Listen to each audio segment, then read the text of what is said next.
Vaccines save more than 9 million lives each year, even though they contain ingredients that can be pretty dangerous. But that's precisely the point. Those nasty ingredients are the only reason that vaccines work at all. On their own, our bodies are already pretty good at fighting off illness. When an unfamiliar pathogen invades our body, patrolling immune cells engulf a few of these foes to gather intel. The cells then churn out a chemical alarm, transmitting the enemy's information along the chains of command and triggering the production of specially targeted antibodies and assassin cells to fend off the rest of the invaders. After the battle, some of these specialized troops stick around so that if the pathogen returns, they can help mount a quicker response. However, some pathogens are so powerful that they can overwhelm the immune system before it's able to mount a defense. Vaccination lets us stage a practice version of this battle in advance of the real one, so that the immune system can develop and stockpile weapons specifically targeted at the enemy. That does require introducing a bit of the enemy into our bodies, but it's an enemy that we've already disarmed, either by killing it, breeding a super weak strain, or dismembering it to get at recognizable, but not dangerous, parts.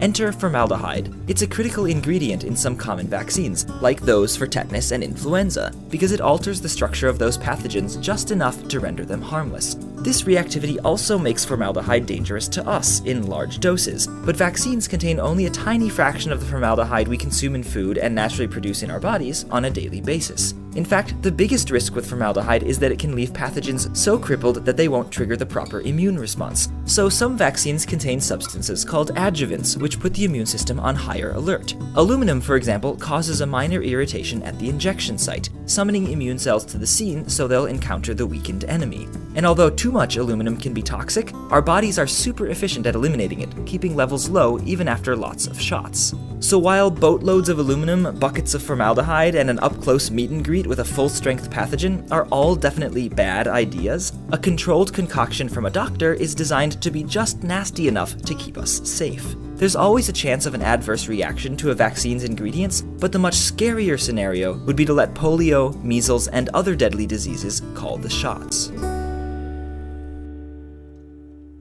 A big thank you to Leesa.com for sponsoring this Minute Earth video. Leesa.com is an online mattress company that offers luxury 3-layer foam mattresses without the big price tag. Your new mattress will be shipped right to your door, and you'll have 100 nights to try it out. If you don't love it, you can return it for a full refund. And we at Minute Earth love that Leesa donates one mattress to a homeless shelter for every 10 they sell. Leesa is offering Minute Earth viewers $75 off a new mattress. For your discount, go to Leesa.com/Earth and use offer code EARTH75 so they know we sent you. Thanks, Leesa!